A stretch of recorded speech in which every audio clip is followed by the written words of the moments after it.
Today is Thursday, so I'm a day late. Sorry. Today I'm going to talk a little bit about the battle for purity. This is an area that perhaps is a little bit sensitive to some people, maybe a little scary to talk about. It's an area that maybe it's certainly age appropriate. So if you have smaller children, this probably is not a video for them to watch. It's maybe something for you to watch as an adult and then share with your children if you think appropriate, or maybe talk about it with them. So what is the battle for purity? Basically, I would say it's the real challenge that we face as Christians, as Catholics, to live lives of purity. So avoiding behaviors that lead us to objectify other people and avoiding things that lead us into sin in that area of purity. So I'm just going to use a couple terms here that I'm sure you're aware of most of them, but once again, reminder, this is not a video for children, but so pornography. Pornography is media that treats others as objects, treats people as objects, and uses them for sexual gratification. So it's film or pictures or media of some kind that is meant to objectify a person, and then others consume that media to arouse themselves or to fantasize about different things or whatever. It's a whole realm of things, and it's very ugly, very sad that it's become such a huge industry in our world, in our nation, and a lot of people consume it. Sometimes daily, sometimes weekly, sometimes monthly, sometimes just here and there. Certainly, I would say it's probably something that more often than not men struggle with more often than women, but there are women who struggle with it too. So it's not universal to one or the other. It's a struggle for all of us. So we need to be aware of that and the evils of that, and try to not fall into that. Another area of purity or impurity would be masturbation. So lots of people fall into patterns of this at different points in their lives. Sometimes it's just a temporary thing. Sometimes it's something they get addicted to. Sometimes it comes on for different reasons. Some people, it's a way to deal with stress. Other people, they get triggered by something and they can't stop the thoughts and they go down that path. So there's lots of reasons why people do that. Of course, it's seeking sexual gratification apart from the self-giving act of the marital embrace, which is where sex is meant to be experienced. So, it's a very selfish act, just as pornography is as well, the use of pornography. There's also the area of premarital sex. So we're probably aware of what that is, giving your body to another person in order to attain pleasure, falling short of what sex is meant to be. So it's entering into the marital embrace, sexual embrace, outside of marriage. So it's harmful. It's harmful for those who engage in it. It's harmful for your future spouse if you are to be married someday, or whatever vocation you have. It's harmful for that. It creates a bond. No matter how much we try to say, oh, it's not a big deal, it's just recreation. It's not. It's a harmful thing, because you're entering into a relationship, a physical relationship, even if there's no emotional relationship or no friendship or no dating or anything like that. Even if you don't have hardly any connection with this person and you're doing that with them, you're having sex with them, you are creating a bond with them. And that's going to hurt you and hurt them down the road. So it's very harmful in that sense. Sometimes people get caught up in patterns of this. So promiscuity is a problem in our day, where people go from partner to partner. They are seeking something, and they look for this connection with other people in different ways. And instead of really seeking out one person and having a relationship, getting married, they might go from partner to partner. And this is a very challenging problem for some people, and very harmful. to people. So it's something that ought to be avoided at all costs. You don't want to be entering into sexual partnerships with lots and lots of people. We're called to have one, maybe, in our life. If your spouse dies and you get married again, okay, you might have another one. But really, that's what our call is, to protect that gift of ourselves to give to someone someday. And if we use it in the wrong way, we damage that gift. You've probably heard the image before of tape. Tape is meant to stick, but it's meant to stick once. So if you stick it and then unstick it, and stick it and unstick it, eventually it loses its ability to stick. And so your ability to connect to a spouse in a rightly ordered sexual union is going to be greatly reduced, or it's going to need a lot of work or a lot of healing if that has happened. So you need to be aware of what are the consequences of living that lifestyle. Pleasure seeking. So looking for gratification, whether it's emotional or physical, without understanding what it is meant to lead us to. So flirting, that's a bad thing, because you're trying to elicit a response in somebody without really intending to seek a relationship or something more serious. Casual dating. I talked about it yesterday in the podcast about the importance of vocation. So casual dating, this idea that I just need to belong to somebody without really, I'm not really courting them, we're not really seeking marriage, we're just in a relationship. Now it's okay to have friends and to go on some dates, but when you start to get more serious, it should be with the intention of we're looking at, we're discerning together. Are we called to marriage? You don't just date for the heck of it, or for the sake of having someone, a significant other. That's kind of a cultural thing today, but it's never been a thing of the church. The church has never said that this is how we ought to proceed with relationships. So whether that gratification is just on the mental level, or on the sort of, I'm trying to see how I can get somebody to chase me or get interested in me, if that's that flirtation side of it, or if it's more we're looking for sexual gratification and trying to get this person to be open to that.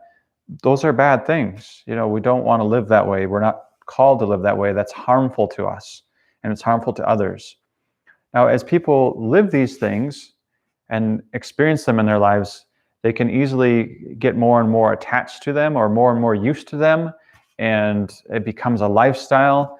And that's really problematic. That's very sad, because when it gets to that point, it becomes very challenging and difficult to avoid it, or to get away from it, and then to enter into a good relationship, one that's going to be healthy, one that's going to provide for the needs of spouses and the needs of a family someday, and these sorts of things. If we aren't seeking that and protecting ourselves, and we're just kind of going along with whatever desire pops into our minds or into our souls at a time, we're going to be led astray. So it's something we have to be very careful. Okay. Our society is what I would say we're hypersexualized. We're a hypersexualized society. So we use the sexual drive, products, lots of things. We use it to break down barriers that would normally be in place to protect us, to prohibit us from certain behaviors or certain ways of thinking or looking at one another. And we do this, and we're so exposed to it that most of us probably don't even realize how much it's happening, or how toxic we are in our environment. And it's a very sad thing. We don't train our children or our young people to look at one another with respect. Now, there's always going to be a level of curiosity within a person. In an innocence, we can have that curiosity. Who is this other person? I'm a man. She's a woman. What's the difference there? And we start to explore that and be interested. But our society has taken it to the extreme where we encourage children to look at pornography. We allow them access to all kinds of impure things that put ideas into their minds of what it is to be a man or what it is to be a woman that is completely the opposite of what the church would teach. So women are often portrayed as sexual objects. They have to look a certain way. They're meant to dress in a way that eroticizes their body, that elicits a certain way of looking at them. And this is very harmful, very damaging, not only to them, but to those who are exposed to that. Men are taught to try to sort of, get what they can from a woman, to try to be this player, as it were, or this somebody who goes around from woman to woman, trying to get her to give him her body. And this is terrible. And we train them by our commercials, by our movies, by the things that we expose them to. We train our children, our young people, to look at each other in this way. And it's not a natural way to live. It's not what we're naturally called to. The world will tell us that's natural. We have these desires, it's natural. But it's not. If you aren't put in that environment, there's a certain reverence that we have for one another. There's a certain gift of self that we're meant to preserve. And if you live in a community or a family or society where that is held, where there is a reverence for the other, and that sacredness of the body is protected, and our sexuality is seen as a gift, not just something that we're meant to use, but something that we're meant to give to another person someday, it's a much more ordered way of living. It's a much more wholesome way of looking at our bodies, looking at each other. And so we need to recognize that and share that vision, the Catholic vision of our human sexuality. So all the ways that our society tries to undermine that, there's so many, but it tries to teach us an irreverence for the body, an irreverence for the sexual act, kind of making fun of it or making light of it or using it in jokes or sort of weaponizing it in a sense. It breaks down the institution of marriage and the importance of it. We see marriage as ridiculed or as seen as strange. That is marriage between a man and a woman. There's lots of other things that are portrayed as marriage that we wouldn't say are a marriage. Between a man and a man, or a woman and a woman, or groups of various different groups of how people might be arranged. Those aren't marriages in the sense that God created us to have marriage. So we're meant to live a certain way, and all these ideas are kind of pushed out there and presented, and it really undermines the beauty and the richness of what our relationships are meant to be. There can be a lowering of the purpose of the meaning of sex. Merely make it into this pleasure-seeking thing, or this thing that's I just seek for gratification, and instead of it being this beautiful entering into a relationship with one person, it becomes this sort of sport or something where I try to get as much as I can, or it's all self-focused rather than other-focused, or the sharing of ourselves. So it's really harmful. Sometimes it can be romanticized, this pursuit of the other person. In a weird way, it's the sexual act is sort of romanticized in like, this is the end-all be-all. No, I mean, I imagine it's a good thing. I imagine it's a beautiful thing, but there's it's not the end-all be-all. There's more. There's greater things. There's greater things we're meant to live for. Eternal life, friendship, communion with one another. Sex is a beautiful thing between spouses. It's meant to be a way to bring life into the world. It's meant to bond the two together. It's meant to be a sharing of yourself with the spouse. But when all that goes by the wayside, and we say it's about none of those things, it's about getting what I want, or seeking pleasure, or in a weird way at having some kind of power over another person by using my body as a means to manipulate them. These are all bad things. These are not the way that God created us to live our sexuality. Okay, so kind of outline the problem, the challenges that are there. There's a lot more that could be said about that, but it's definitely a challenge.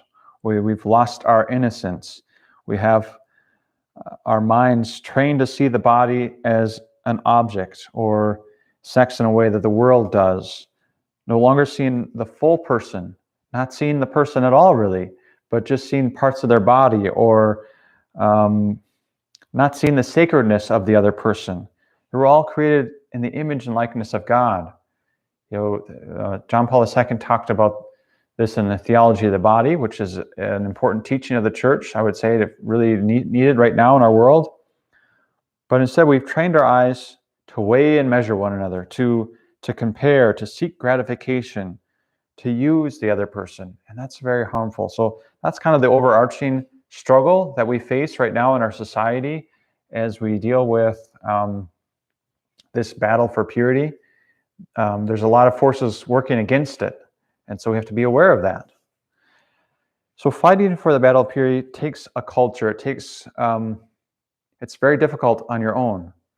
So to have a group of people that you are accountable to, or a group of people that are like-minded, whether it's your church community or your family or your friends, hopefully you have somebody that you can walk this battle for purity with. So it doesn't mean you're necessarily telling them all about your struggles and all that kind of thing, but we have a like desire to honor the body in the way that God created us to. We have a like desire to understand the gift of our sexuality and to respect one another, to hold reverence for one another,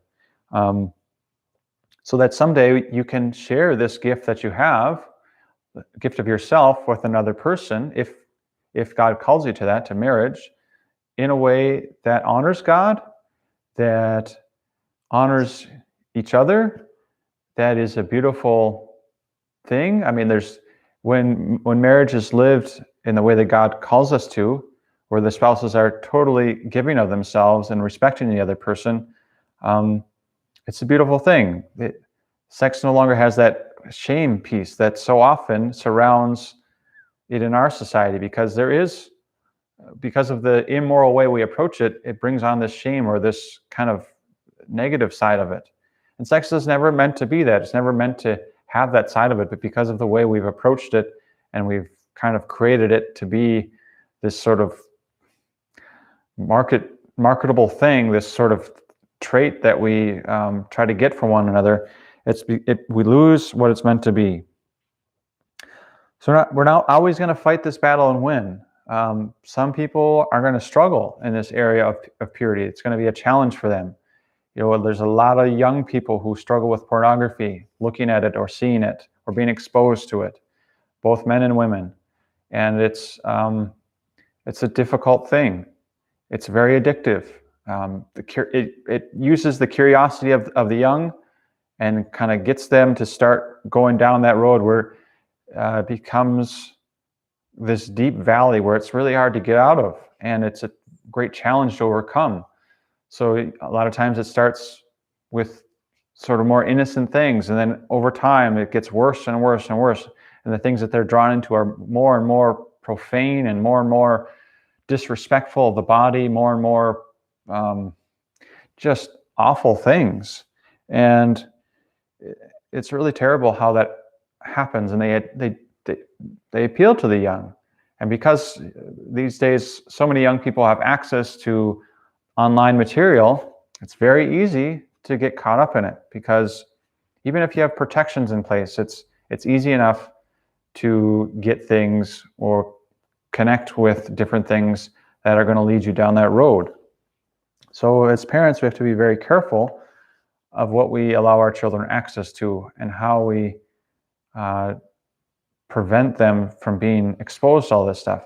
But I think the most important thing we can do is to have that conversation, help them understand the gift of their bodies, the gift of their sexuality, what these things are given to us for. So there's the preventative side, there's the side where we say these things are bad and we shouldn't do these things. Yes, we need to do that, we need to say that. But on the other hand, we have to share what is all this for? What is the beauty of it, so that there's an incentive and a desire to preserve this gift and to share this gift somewhere down the road, so that it's okay for me to wait. I have a reason to wait. I want to wait because it's going to be better if I wait. Whereas if I kind of dabble in all this stuff, then I lose the gift and I don't have a gift to give, or it's not easy for me to give that gift away. So these are some challenges. Those are kind of the two sides. We want to prevent on one hand, and encourage and teach and educate and elicit within them that response that's true and beautiful to the gift of our sexuality. So there's some things that we can do, of course, to help us. I would say, if you've struggled in these areas, hopefully it's not to the degree that you're addicted or overcome, but even then, these remedies are there. So we have these tools that the church offers to us. So prayer, Mass, confession, the Eucharist, adoration, seeking forgiveness, and seeking mercy. So if you've hurt somebody or somebody's hurt you, whether it's in person or just making that prayer, we need to sometimes forgive and let go of the hurts that we've gone through. A lot of people go into marriage hurt these days because they've entered into sexual unions with people, or they've been maybe sexually abused, or they don't have a good body image. This can happen for men and women, but they sort of feel uncomfortable with who they are and what their body looks like, and they no longer see themselves as a gift. And because of that, they have a hard time giving this gift to someone else, or thinking that anybody wants this gift. And so we have to be aware of that. Sometimes we need a lot of healing. And if you're dating and you're in a relationship with somebody, hopefully the two of you get comfortable to the point where you can talk about your wounds, and that you can share those wounds, and that you can walk that journey together of how to heal. Unfortunately, it's going to be a common thing that we need to keep working at together, because there's going to be so many people in our society that have been wounded deeply by all the effects of all these things that we are exposed to as young people. And this can happen to those who are even well-intentioned, right? Parents who are strong Catholics, who are willing to go the extra mile. This can still happen to your children or to themselves even. That this is a battle for purity that we all need to work on together. Another important area is to have self-knowledge, to know yourself, to understand yourself, to try to really, if you're struggling with impurity, whether it's looking at pornography or masturbating or getting into other relationships that are not good, or impure acts with other people, if any of that stuff has been a challenge for you, you need to start to examine, why do I look for that? What is it that I'm looking for? Why am I attracted to this? Why does that response come out in me? Why do I start to do those things?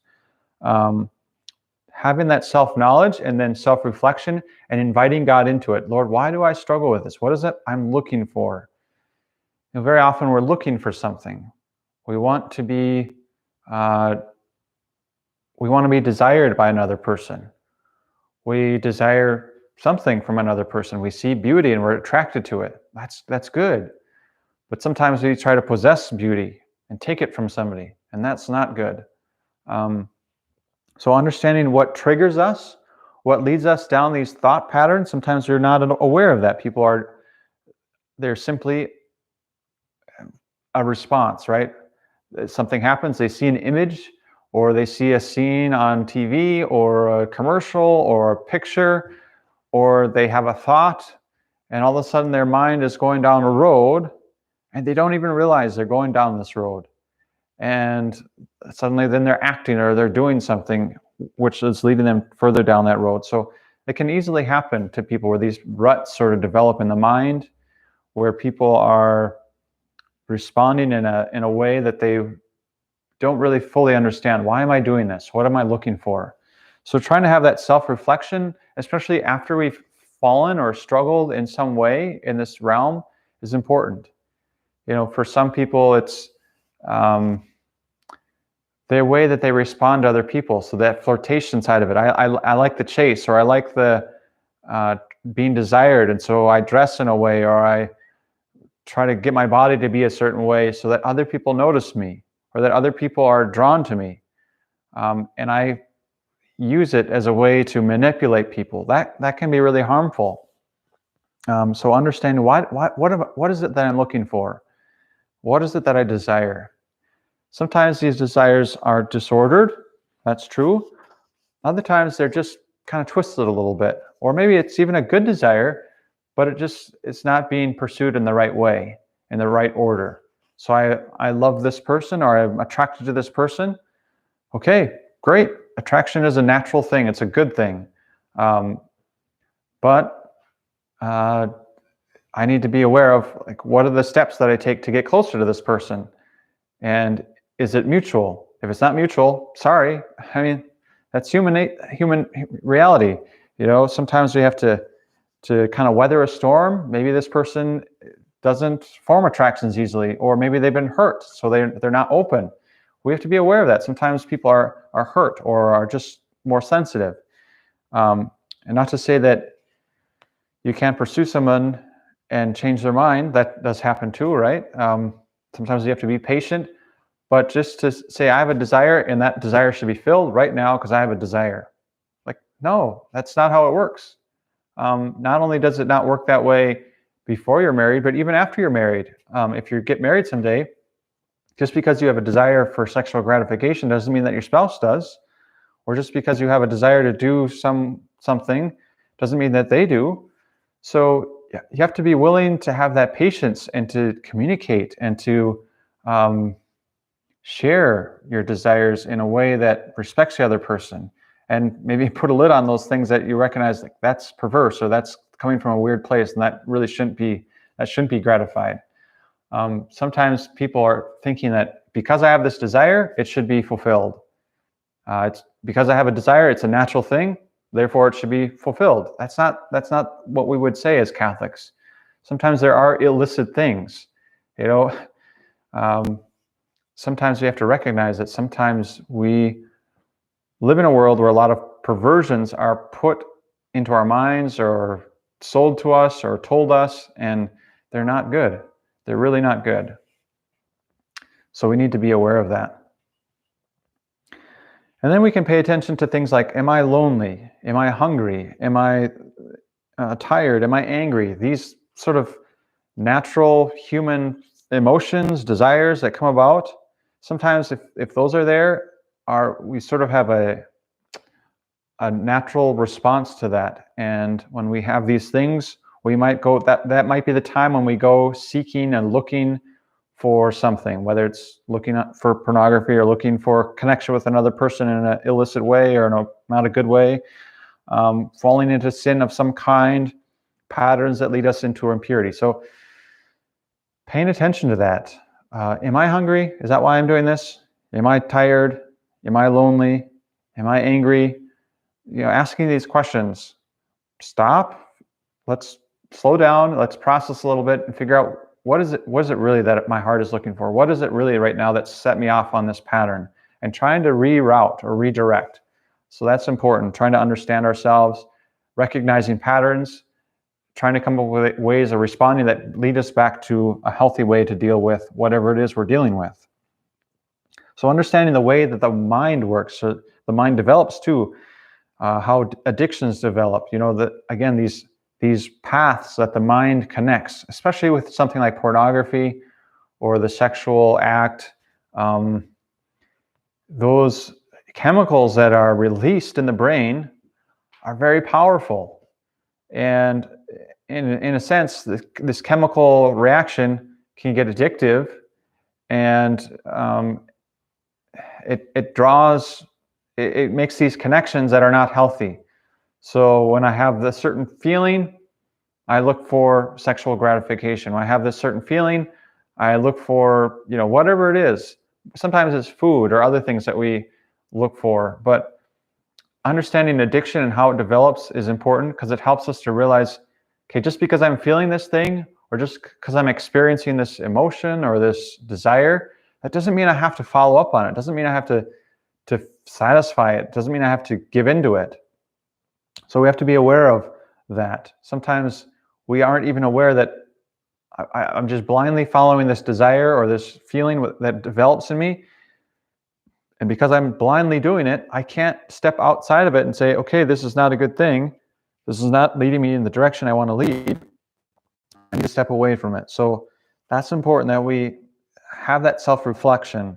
And sometimes we need help with that. That's what a spiritual director or a confessor can help us with, or maybe a counselor, or even just a friend. Sometimes we need that kind of extra help to get outside of ourselves.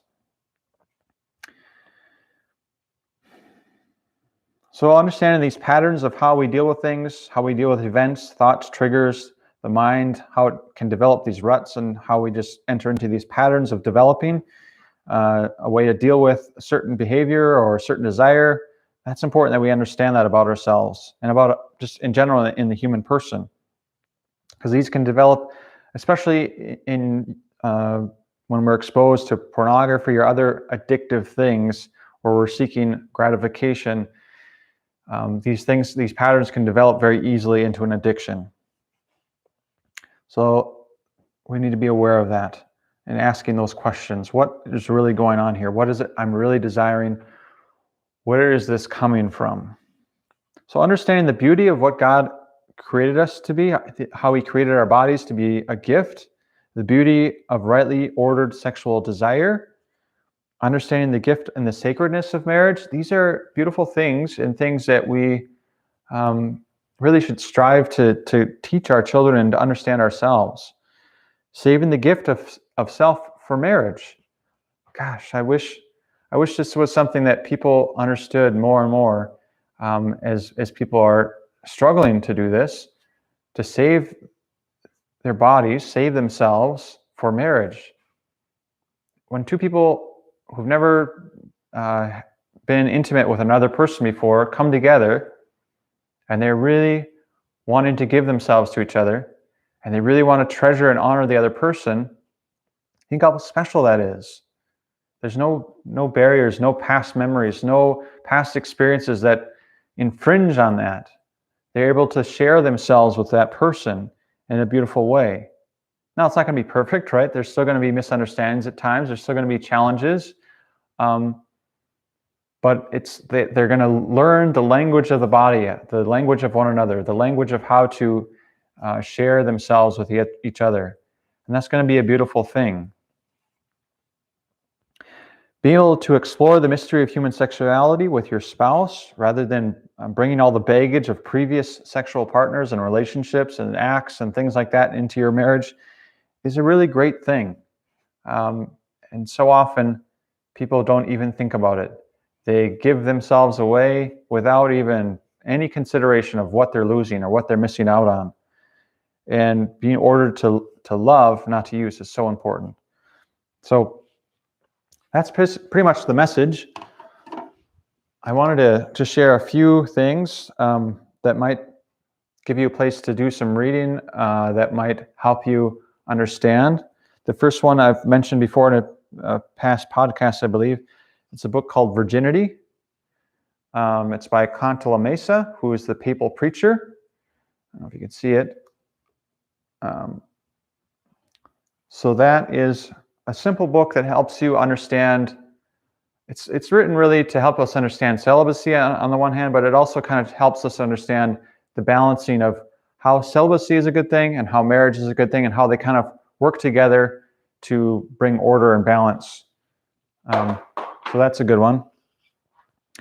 Another one is, this one I came across more recently, probably in the last couple of years. It's called The Noonday Devil. And I don't know how to say I think it's an abbot, Father Jean Charles Nolt, who's Order of St. Benedict. So this book is helpful. I would say this one's helpful to kind of understand how, so he talks about acedia. The subtitle is The Unnamed Evil of Our Times, and it helps us to understand kind of how we can easily kind of just stumble into things and how that can lead us down a path. It's not just about impurity, but kind of helping us to understand how laziness and how just not living a well-ordered life can lead us to dissipate ourselves and not to really live in a healthy way. So that one's helpful, I would say, for those who maybe especially struggle with when I'm bored, when I've got nothing to do, that's when I struggle with impurity. This one might be helpful. Could be helpful on other levels too. This last one is called Bought with a Price. This is a pamphlet that the Diocese of Arlington, Virginia put out. It's really directed to men, but I think it could be good for anyone who's trying to understand how pornography is harmful and maybe looking at some prayers and some guidance of how to deal with it, the addiction to pornography, and really, I think just encouraging men and anyone who reads it to really fight for purity, that it's worth the fight, that it's a good thing. Not only is it a good thing, but it's something that needs to be done. So it's called Bought with a Price. Bishop Paul Laverty from the Diocese of Arlington is the one who wrote that. I do have some copies of this if anybody wants it. You're certainly welcome to them. I can give them to you. But there's a lot of resources out there. Some of them are online, etc. But if you feel trapped, if you feel stuck, if you feel helpless, whether it's because you're dealing with it yourself, or you know somebody, or you see one of your children, or a friend, or whoever, there's help out there. Seek help, pray, seek the sacrament of reconciliation. That's probably one of the most powerful things we can offer to you. But don't lose hope. God wants to encourage us and help us. And the worst thing we can do is to give up hope and just to say, I have this problem and I'm stuck. I can't get over it. I can't get out of it. And when we give in like that, that's a dangerous place, because the devil starts to really smash us. Then he really kind of puts it on us. He kind of screws us down and says, you can't escape this. You can never get out of it. You're a terrible person, and so forth. So I hope this was helpful. I know maybe it's kind of a tricky topic to talk about. It's one that we can feel a little uncomfortable of how to deal with it. There's a lot more that could be said, but I hope this is just an introduction to the topic.